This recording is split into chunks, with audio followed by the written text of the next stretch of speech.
Bonjour. Bonjour Clara, bienvenue au Centre intégratif de génomique où vous allez voir écouter plus particulièrement les poissons zèbres. Alors enchanté, on entre. Donc on est au bâtiment Génopode. Oui, exactement. Et la salle des poissons, il se trouve où exactement? Elle se situe au premier étage. C'est toujours l'endroit où il y a le plus ce qu'on appelle des facilités, donc tous les hébergements, que ce soit souris ou poissons, ou toutes les salles qui nécessitent un équipement assez conséquent, assez lourd, assez volumineux, forcément sont toujours au premier étage. Donc voilà. Donc il faut un badge pour entrer. Là on est en train d'entrer dans la plateforme. Exactement. Donc là c'est la salle d'hébergement principale de nos poissons zèbres. Et je vais vous demander de vous harnacher au niveau pour protéger justement et les poissons et nous. Vous aimez les poissons? La FBM dans les oreilles, un podcast de vulgarisation scientifique de la faculté de biologie et de médecine de l'Université de Lausanne.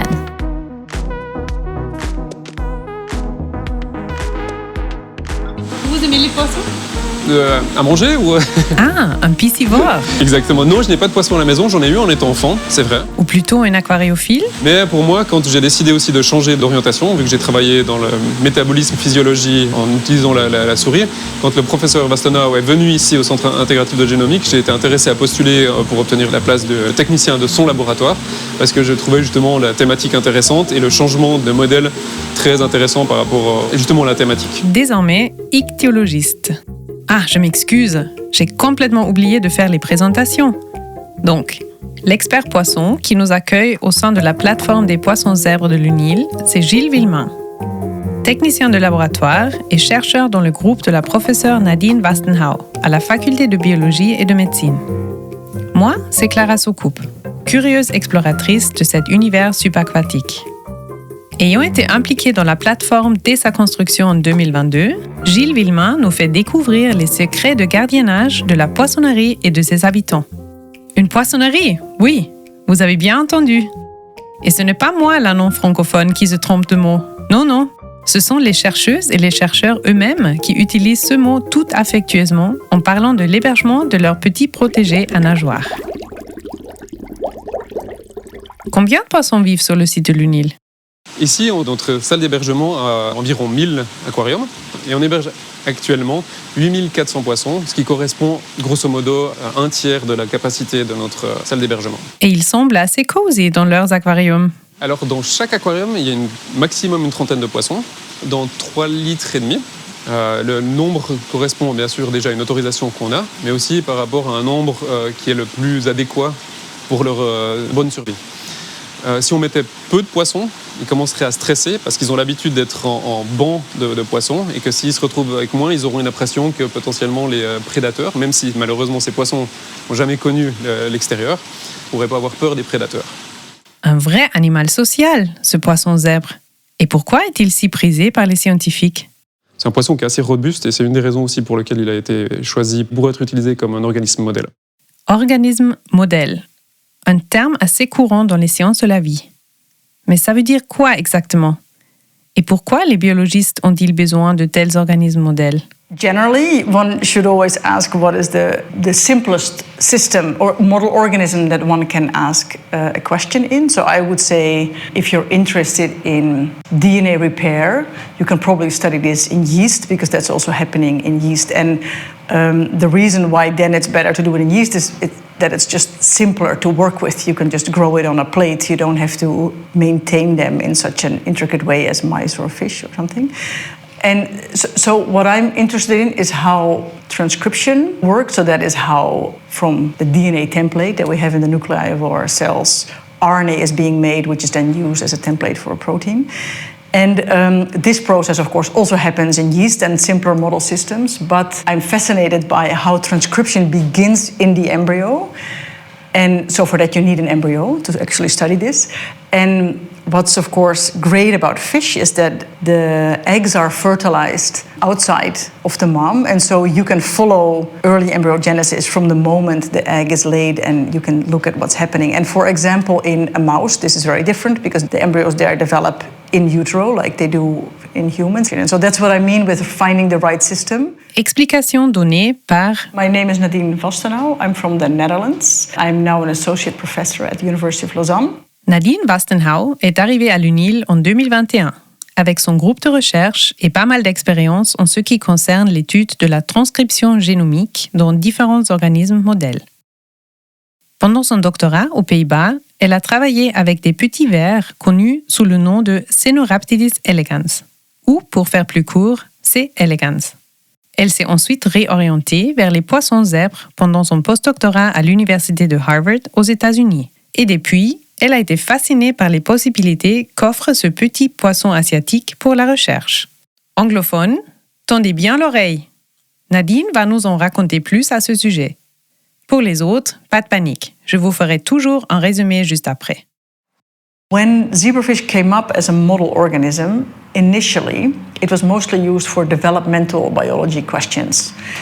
And that's because you can observe development so beautifully and you can label a cell and ask where does it end up in the embryo. So initially I think that was the strength of the fish. And then as people got more and more excited about it, also time and money was invested in sequencing the genome. And the more people work with the system, the more molecular biology tools were also developed. And so now we can use it for a wide variety of questions. À ses débuts dans le monde de la recherche, le poisson zèbre était principalement utilisé dans le domaine de la biologie du développement, notamment grâce à sa transparence qui permet de suivre le développement d'un organisme vivant sous microscope. Par la suite, d'autres scientifiques se sont rendus compte des atouts de ce petit vertébré. Depuis que son génome a été séquencé, il est à l'origine d'études très diverses.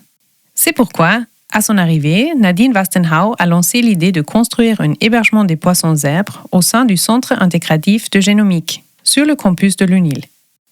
Gilles Villemain était l'un des premiers collaborateurs qu'elle a recrutés pour ce projet. Depuis mon entrée dans la poissonnerie, je me pose une question au sujet de cet organisme modèle et de son usage pour étudier les maladies humaines. Les poissons sont-ils génétiquement si proches de nous, les humains ? Le poisson zèbre a environ 70% de gènes qui sont en commun avec l'être humain, donc ça en fait un très bon modèle pour pouvoir étudier certaines maladies. Par exemple, So Alexandre Raymond's group, he uses very specifically the fish to test genes that we know in humans are associated with disease.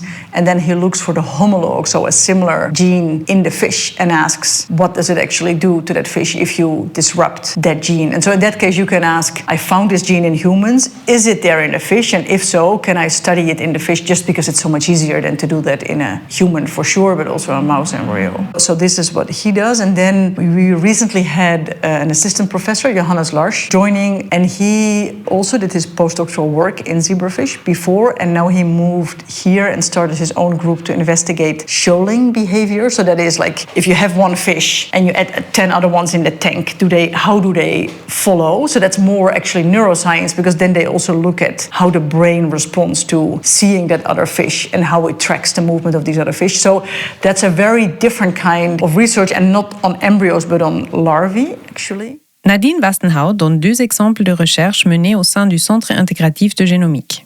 Le groupe du professeur Alexandre Raymond utilise les poissons zèbres pour étudier le rôle des gènes associés avec des maladies humaines.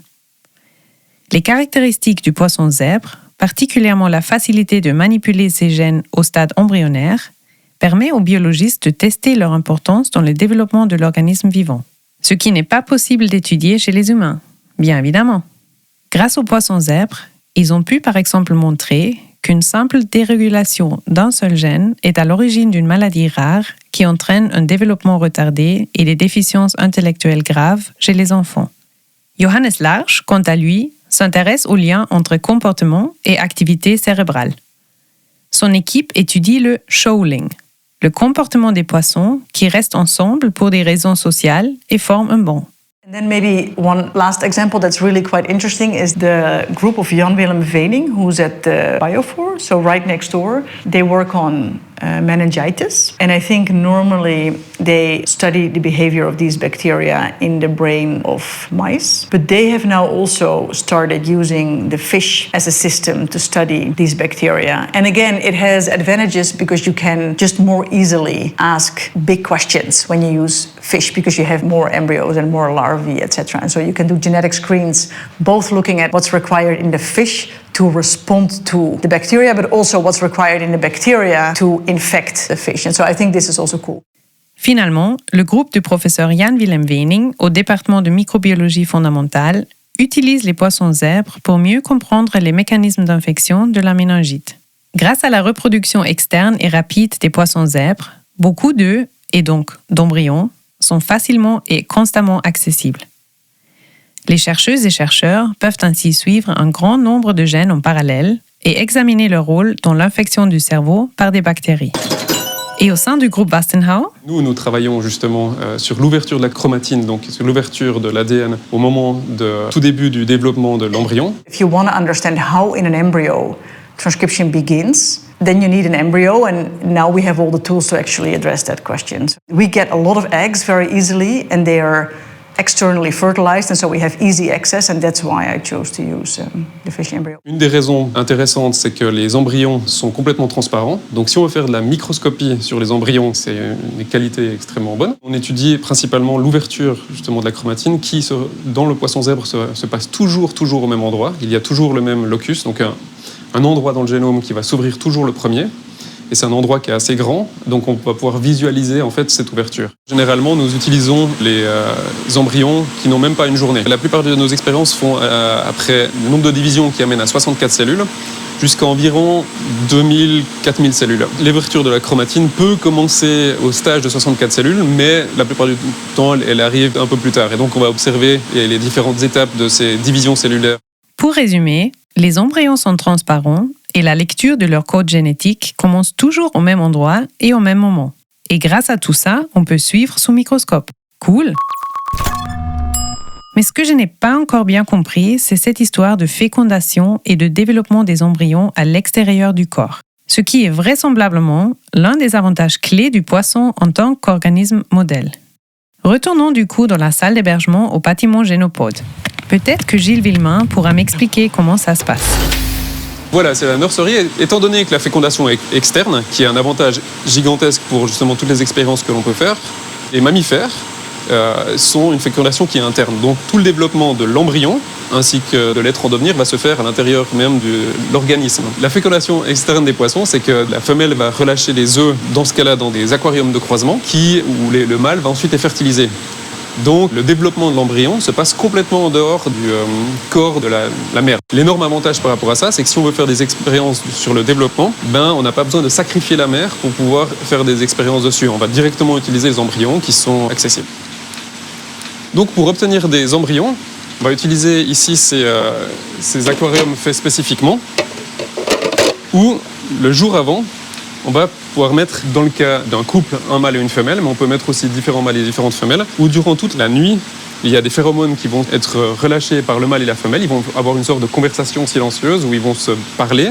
Ils se retrouvent dans cet environnement où il y a un premier aquarium qui a le fond qui est troué, qui est mis dans un autre aquarium qui par contre lui n'est pas troué. On va justement mettre de l'eau et il y aura cette discussion entre le mâle et la femelle. Et le lendemain, quand la fécondation se passe, on va même visuellement voir les œufs sortir de la femelle qui vont descendre, ainsi que on ne va pas voir la fertilisation par le mâle, mais on espère que ça s'est passé. Et on va pouvoir justement récolter les embryons pour faire directement nos expériences dessus.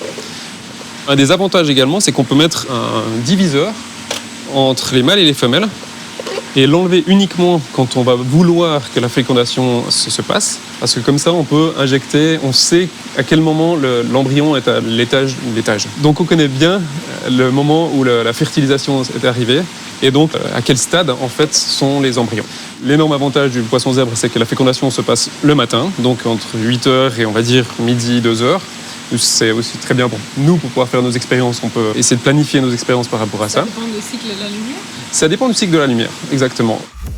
En naviguant entre les aquariums, qui, entre nous, ne sont pas aussi fancy que je les avais imaginés, On voit des boîtes en plastique très très propres et étiquetées, bien alignées côte à côte et soigneusement rangées sur des étagères.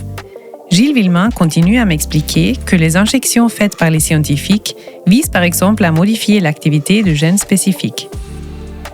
Ensuite, les chercheuses et chercheurs peuvent suivre en direct, sous microscope, comment cette modification change le cours de développement de l'embryon.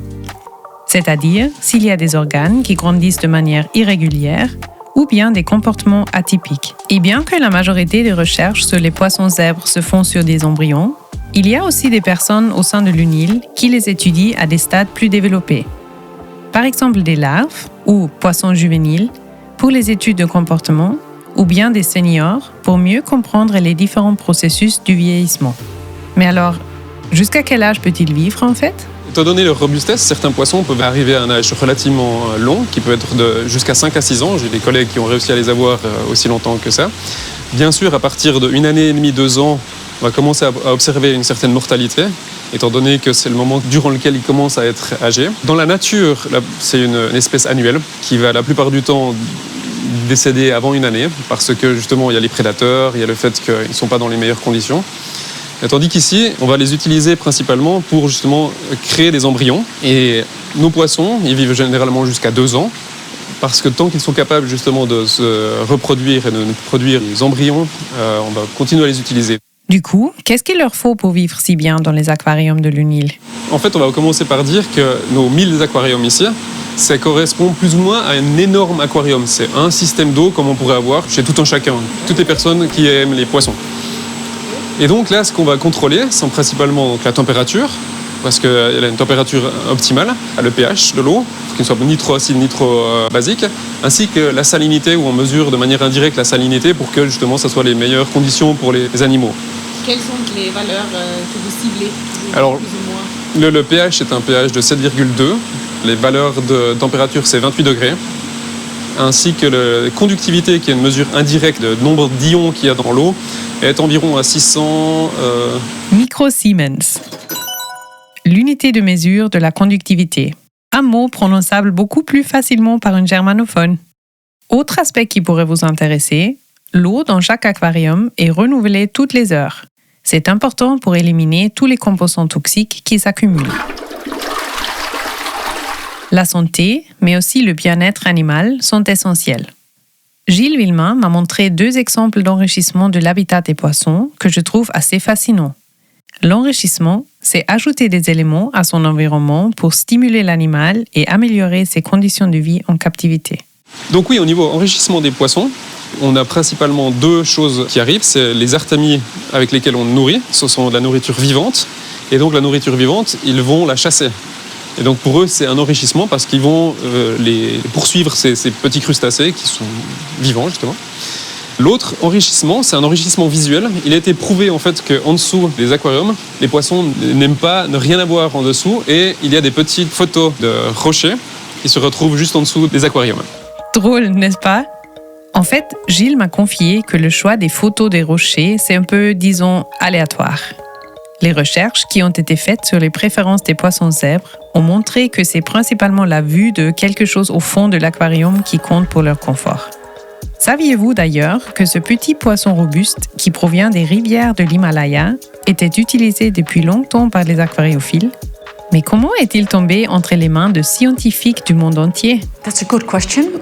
One more thing about model organisms in general is that it's chosen at some point. So the way actually zebrafish was chosen was that there were all these molecular biology like heroes, okay? And one of them was at some point he thought, I'm not so interested anymore in molecules, but I want to understand behavior. And then he thought for a long time, and then he thought, I will work on C. elegans because it has, it's small and it has a lot of progeny and it has very few brain cells, and I will be able to actually understand how it behaves. In case of the zebrafish, it was also somebody who was very famous for the work he did in molecular biology. And then he thought, now I want to study this in a more complex situation. And this guy was an amateur fish, he just liked having fish in an aquarium at home. And he thought, fish are easy to keep because you only give them some food, they lay eggs, you can actually observe embryogenesis. And so that's how he came up with using zebrafish. Nadine Wastenhau me raconte l'histoire de George Streisinger, biologiste moléculaire de renommée mondiale et pionnier de l'utilisation du poisson zèbre, notamment pour ses recherches à l'Université de l'Oregon aux États-Unis. Et pourquoi ce poisson-là ? Parce que George Streisinger en avait marre d'étudier les molécules et voulait plutôt étudier comment elles impactent le comportement d'un organisme. Et comme il avait des poissons dans son aquarium à la maison, il s'est dit « les poissons, c'est quand même chouette pour la recherche. Ils sont assez faciles à maintenir en vie, ils font des œufs et on peut suivre l'embryogenèse. » Entrée du poisson zèbre. Et vous connaissez maintenant la suite de l'histoire. And just to say that there's a lot of randomness also in the choice of model systems, because once then there's a critical mass of people working on it, you will have the available tools, and that's when we keep on using this. In fact, in the last couple of years, there has been some push of people that feel that we're too limited in the model systems that we use, because of course, it's not true that everything that happens in life can be found in a fish, a worm, a mouse, and a frog or something like this. And so there are also people that have started using organisms from the wild to see if there's a bigger variety of processes out there that we've completely missed just because we were looking at these 6 organisms that everybody works on. Malgré l'histoire à succès du poisson zèbre et des autres organismes modèles, de plus en plus de scientifiques plaident en faveur de l'utilisation d'organismes sauvages. Actuellement, la recherche exploite plus ou moins 6 espèces modèles. Il est donc possible que l'étude d'autres organismes puisse amener à des conclusions qui nous ont échappé jusqu'ici. Dans la discussion poisson versus rongeur pour l'expérimentation animale, je me demande encore, le poisson zèbre peut-il vraiment remplacer les rats et les souris en laboratoire ? Et si c'est le cas, est-ce éthiquement meilleur ? Justement, selon les principes des 3 R, qui sont le raffinement, réduction et remplacement, particulièrement l'aspect remplacement dans ce cas-là, le poisson zèbre est souvent utilisé comme un remplacement du modèle murin, du modèle de la souris. Qu'est-ce que vous en pensez ? Est-ce que c'est un vrai remplacement ? Sur certaines questions, je ne pense pas que ce soit un remplacement, parce qu'on parle de vie animale par rapport à une vie animale. Mais prenons l'exemple du travail que nous effectuons. C'est clairement un remplacement, parce que nous, on ne va pas faire de manipulation négative sur les animaux. Et on va utiliser les embryons qui sont issus de la fécondation externe, alors que si on devait faire les mêmes expériences sur les souris, on devrait sacrifier les animaux pour pouvoir faire ces expériences. La FPM dans les oreilles, un podcast de vulgarisation scientifique. Cet épisode a été réalisé par moi-même, Clara Soucoupe, de l'unité de communication de la FPM, avec le soutien éditorial de Laure Gabu et Nathalie Isors.